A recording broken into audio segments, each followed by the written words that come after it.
প্রিয় বন্ধুগণ, আমার এক বন্ধু আমাকে কমেন্ট করছে, আমি সেগুলো আপনাদেরকে পড়ে শোনাচ্ছি। লিখছে, এই দোস্ত আগের মতো ফেসবুকে ভিডিও দিলে ভাইরাল হয় না কেন রে? বন্ধু তোমাকে বলছি, ভাইরাল হবে কিভাবে? এখন তো সবাই ডাইরেক্ট স্ক্রল করে দেয়।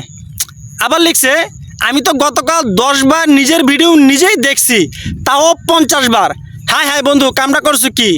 ওটাই তো তোমার সমস্যা, তুমি তো নিজের ভিডিও নিজেই বাড়াও কিন্তু লাইক দিতে ভুলে যাও।